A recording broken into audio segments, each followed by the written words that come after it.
Assalamualaikum warahmatullahi wabarakatuh.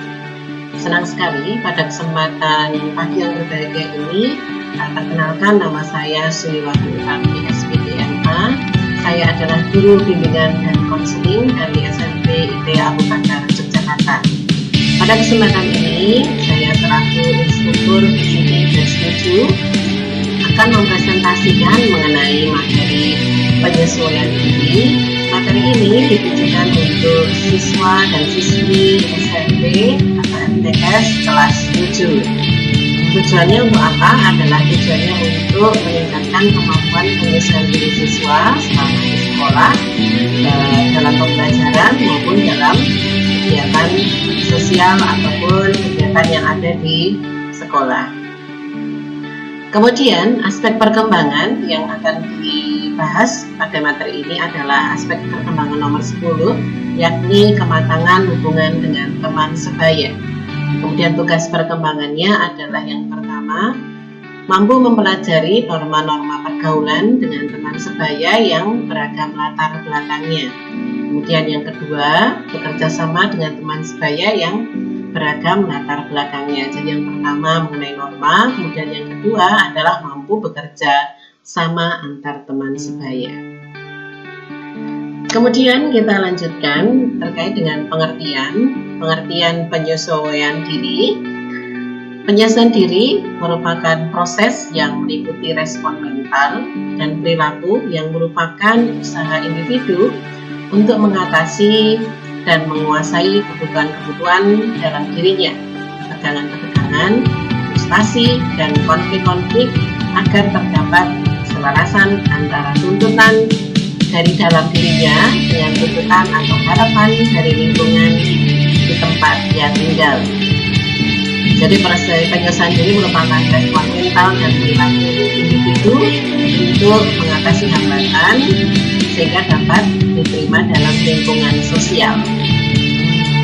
Selanjutnya, ini adalah gambar mengenai siswa dan siswi yang bisa menyesuaikan diri saat bergandengan tangan, kemudian saling bermain bersama-sama, kemudian ceria bersama-sama dan melaksanakan kegiatan persekolahan secara bersama-sama, saling membantu, saling bekerja sama dan saling memahami. Kita lanjutkan untuk pengertian yang kedua. Penyesuaian diri merupakan suatu usaha yang dilakukan agar dapat diterima oleh kelompok dengan jalan mengikuti kemauan kelompoknya, jadi mengikuti kemauan umum yang terdapat dalam kelompok tersebut. Seorang individu dapat melakukan penyesuaian diri lebih banyak mengabaikan kepentingan pribadi demi kepentingan kelompok agar tidak dikucilkan oleh kelompoknya. Dalam hal ini harus ada keselarasan antara kepentingan diri dengan kelompok sehingga tercipta nuansa yang menyenangkan dalam berinteraksi.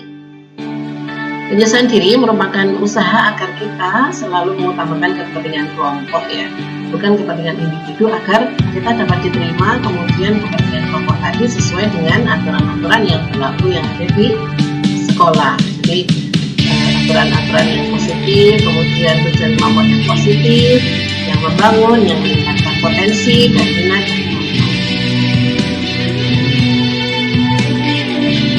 Apa saja sih terkait dengan aspek-aspek yang ada dalam penyesuaian diri? Di sini ada 7. Yang pertama, tidak terdapat emosional yang berlebihan. Dan yang kedua, tidak terdapat mekanisme pertahanan diri. Yang ketiga, tidak terdapat perasaan frustasi. Kemudian yang keempat, pertimbangan rasional dan pengarahan diri. Yang kelima, kemampuan untuk belajar. Keenam, pemanfaatan pengalaman. Dan 7 terakhir adalah sikap-sikap yang realistik dan positif. Kita akan membahas satu persatu mengenai aspek penyesuaian diri. Yang pertama, tidak terdapat emosional yang berlebihan. Absence of exercise emotionality. Penyesuaian diri yang baik ditandai dengan tidak adanya emosi yang berlebihan atau merusak. Individu menanggapi masalah atau situasi yang dihadapi dengan tenang dan memiliki kontrol emosi yang baik. Jadi di sini mampu mengendalikan emosinya. Lanjut kepada yang kedua, aspek yang kedua, adalah tidak terdapat mekanisme pertahanan diri, absence of psychological mechanism. Dalam situasi permasalahan dalam proses penyelesaian diri, individu dapat merespon secara baik dan disertai tindakan nyata untuk mengubah kondisi dan terhindar dari mekanisme-mekanisme psikologis seperti rasionalisasi, agresi, organisasi, dan sebagainya. Jadi mampu mengarahkan emosi yang ada secara positif. Kemudian yang ketiga, tidak terdapat perasaan frustasi pribadi, absence of the sense of personal frustration. Jika dalam proses penyelesaian diri, individu mengalami hambatan atau kesulitan, maka individu tersebut berupaya terhindar dari perasaan frustasi atau kecewa karena tidak terpenuhinya kebutuhan. Jadi mampu mengatasi frustasi yang ada dalam dirinya. Kemudian yang keempat adalah pertimbangan rasional dan pengarahan diri atau rasional deliberation and self-direction, yakni memiliki pertimbangan rasional, yaitu mampu memecahkan masalah berdasar pertimbangan yang matang dan mengarahkan diri sesuai dengan keputusan yang diambil. Jadi di sini mampu mengarahkan diri secara rasional. Kemudian yang kelima, kemampuan untuk belajar, ability to learn. Penyelesaian diri yang baik ditandai dengan adanya sejumlah pertumbuhan dan perkembangan yang berhubungan dengan cara-cara belajar individu menyelesaikan situasi atau ancaman yang dihadapi. Jadi di sini individu mampu menyelesaikan diri dengan berbagai masalah yang dihadapi secara positif. Kita lanjutkan untuk yang keenam dan ketujuh. Yang keenam adalah pemanfaatan pengalaman atau utilization of past experience. Jadi mampu memanfaatkan pengalaman masa lalu. Jadi pengalaman yang kemarin mampu dia manfaatkan, bercermin ke masa lalu yang baik yang ditandai dengan keberhasilan maupun kegagalan untuk mengembangkan kualitas hidup yang lebih baik dalam menunjang keberhasilan dalam penyesuaian diri. Jadi di keenam ini individu mampu mampu bercermin dari pengalaman masa lalunya untuk menunjang keberhasilan proses penyesuaian diri di kehidupannya. Kemudian yang ketujuh adalah sikap-sikap yang realistik dan objektif atau realistik, objektif, attitude. Memiliki kemampuan menerima kenyataan yang dihadapi secara wajar, mampu menghindari merespon situasi atau masalah secara rasional, tidak disadari oleh prasangka buruk. Jadi selalu berpositif thinking dan berpikir secara realistik. Itu tadi ada 7 ya aspek-aspek mengenai penyelesaian diri, dari mulai tidak ada emosional, mampu mengubah pengalaman, kemudian berpikir realistik, kemudian tidak frustasi, kemudian tidak ada mekanisme pertahanan diri, dan lain sebagainya. Kita akan melanjutkan untuk faktor-faktor yang mempengaruhi penyesuaian diri. Apa saja faktor-faktor yang mampu mempengaruhi penyesuaian diri? Ini ada 2 faktor, yaitu faktor internal dan eksternal. Faktor internal ada 6. Yang pertama adalah motif, konsep diri remaja, persepsi remaja, sikap remaja, intelijensi dan minat, dan kepribadian. Jadi ada 6 faktor internal yang mempengaruhi proses penyesuaian diri siswa selama di sekolah maupun di lingkungan. Yang kedua adalah faktor eksternal. Faktor eksternal ini terbagi menjadi 5. Yang pertama keluarga, terutama adalah pola asuh orang tua. Kemudian yang kedua adalah kondisi sekolah. Kemudian yang ketiga kelompok sebaya. Yang keempat prasangka sosial. Kelima hukum dan norma sosial. Kita akan membahas satu persatu mengenai faktor internal dan eksternal agar kita memahami mengenai faktor-faktor yang mempengaruhi terkait dengan penyesuaian diri, sehingga siswa dan siswi sekalian mampu menerapkan penyesuaian diri ini di sekolah dan lingkungan. Faktor internal yang pertama adalah terkait dengan motif atau motif-motif sosial, seperti motif berafiliasi, motif berprestasi, dan motif mendominasi. Jadi di sini ada keinginan untuk berafiliasi atau bersosialisasi dengan teman-teman yang terlahir dari dalam diri individu. Kemudian yang kedua adalah konsep diri remaja, yaitu bagaimana remaja memandang dirinya sendiri, baik aspek fisik, psikologis, sosial, maupun aspek akademik. Remaja dengan konsep diri tinggi akan lebih memiliki kemampuan untuk melakukan penyiasan diri yang menyenangkan dibandingkan remaja yang dengan konsep diri yang rendah, pesimis, ataupun kurang yakin terhadap dirinya sendiri.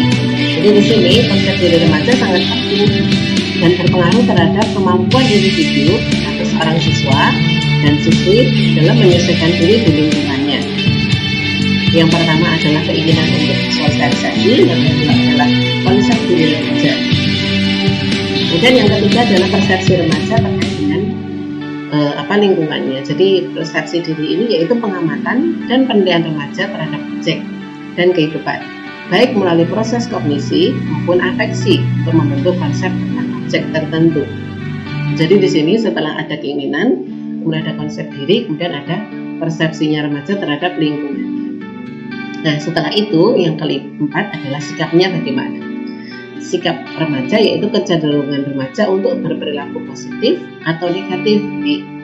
Tinggal memilih seperti itu ya. Remaja yang bersikap positif terhadap segala sesuatu yang dihadapi akan lebih memiliki peluang untuk melakukan penyesuaian diri yang baik pada diri remaja yang sering bersikap negatif. Jadi yang pertama tadi motif, kemudian konsep dirinya seperti apa, kemudian persepsinya, dan ini adalah sikapnya yang dipilih, mau menghindar, mau berperilaku positif ataupun berperilaku yang secara negatif. Kemudian faktor internal yang selanjutnya adalah intelijensi dan minat. Intelijensi merupakan modal untuk menalar, menganalisis, sehingga dapat menjadi dasar dalam melakukan penyesuaian diri, ditambah faktor minat. Pengaruhnya akan lebih nyata bila remaja telah memiliki minat terhadap segala sesuatu, maka proses penyesuaian diri akan lebih cepat. Jadi di sini intelijensi adalah kemampuan remaja untuk berpikir, menalar, menganalisis kira-kira tadi perilakunya yang dipilih itu baik atau tidak, dan bagaimana bersikap sehingga dapat menyesuaikan diri dalam lingkungan yang ada. Kemudian yang keenam adalah kepribadian.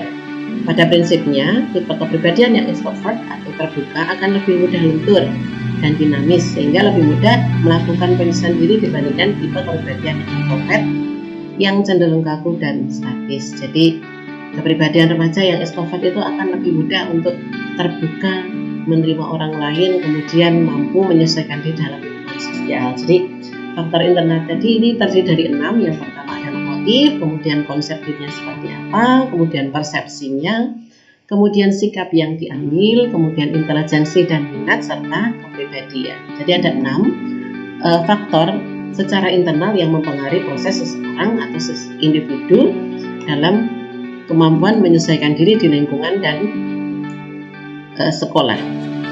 Kemudian faktor eksternal atau faktor yang terdapat dalam luar diri individu yang mempengaruhi terkait dengan proses penyesuaian diri siswa. Yang pertama adalah keluarga, terutama pola asuh orang tua. Jadi di sini adalah keluarga sangat mempengaruhi karena seseorang itu dididik dalam keluarga sehingga memiliki kemampuan untuk bersosialisasi dalam lingkungan sosial. Pada dasarnya pola asuh dominatif habis dengan suasana keterbukaan akan lebih memberikan peluang bagi remaja untuk melakukan proses penyesuaian diri secara efektif. Jadi yang di sini yang sangat berperan adalah perilaku atau keluarga dalam pola asuh ini. Kalau anak yang dididik dalam pola asuh yang demokratis, tentu akan lebih mudah dan terbuka untuk menerima orang lain sehingga mampu bersosialisasi dan menyesuaikan diri di lingkungan barunya, baik itu lingkungan sosial, pertemanan maupun lingkungan sekolah. Kemudian yang kedua adalah kondisi sekolah. Kondisi sekolah yang sehat akan memberikan landasan bagi remaja untuk dapat bertindak dalam penyesuaian diri secara harmonis. Jadi di sini remaja ketika ada dalam lingkungan sosial atau lingkungan sekolah yang baik, yang mendukung, tidak ada pembulian, tentu akan mudah sekali untuk bersosialisasi dengan teman-temannya. Kemudian yang ketiga adalah dukungan kelompok sebaya. Ini sangat penting karena remaja itu sangat berpengaruh atau tergantung dalam lingkungan sosialnya atau lingkungan sebayanya atau dalam komunitasnya. Hampir setiap remaja memiliki teman-teman sebaya dalam bentuk kelompok. Kelompok sebaya ini ada yang membutuhkan, mengembangkan proses pengembangan diri, tetapi ada pula yang justru menghambat proses pengembangan. Jadi di sini pintar-pintarlah seorang remaja atau kemudian siswa dan siswi memilih teman-teman yang saling mendukung, teman-teman yang saling menjatuhkan. Kalau sudah dididik dalam kondisi keluarga yang demokratis, kemudian lingkungan sekolah yang mendukung, pilihlah teman-teman yang mampu mengarahkan diri pada hal-hal positif sehingga kita dapat menyesuaikan diri dengan lingkungan sekolah serta mampu mengembangkan bakat yang kita miliki. Kemudian yang keempat adalah prasangka sosial. Adanya kecenderungan sebagian masyarakat yang berprasangka terhadap para remaja, misalnya memberikan label remaja negatif, remaja nakal, susah diatur, suka menentang orang tua, dan lain sebagainya.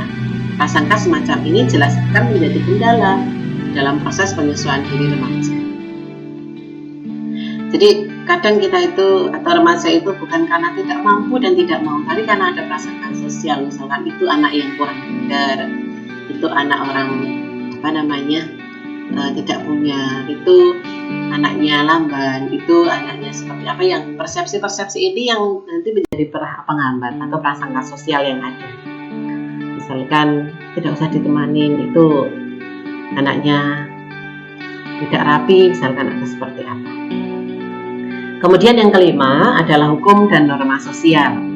Bila suatu masyarakat benar-benar konsekuen menegakkan hukum dan norma yang berlaku, maka akan mengembangkan remaja-remaja yang baik dan santun. Jadi di sini ada norma yang berlaku, misalkan di sekolah memiliki norma-norma yang mendukung proses penyelesaian diri siswa di sekolah. Jadi tadi ada faktor eksternal ya. Yang pertama adalah keluarga, terutama pola asuhnya yang demokratis. Kemudian selanjutnya adalah kondisi sekolah yang mendukung. Kondisi sekolah ini yang mendukung proses penyelesaian. Kemudian yang ketiga adalah dukungan teman sebaya. Yang keempat adalah prasangka sosial dan hukum dan norma yang ada di lingkungan sosial. Nah itu tadi terkait dengan penyelesaian diri ya. Semoga ini bisa bermanfaat dan menjadi landasan bagi siswa dan siswi sekalian untuk mampu mengembangkan penyesuaian dirinya di lingkungan yang baru, baik lingkungan sosial, kemudian lingkungan sekolah, lingkungan asrama, dan lain sebagainya. Nah, terima kasih. Mungkin itu saja yang bisa saya sampaikan pada kesempatan yang pagi berbahagia ini. Sampai ketemu di lain video. Bye-bye. Assalamualaikum.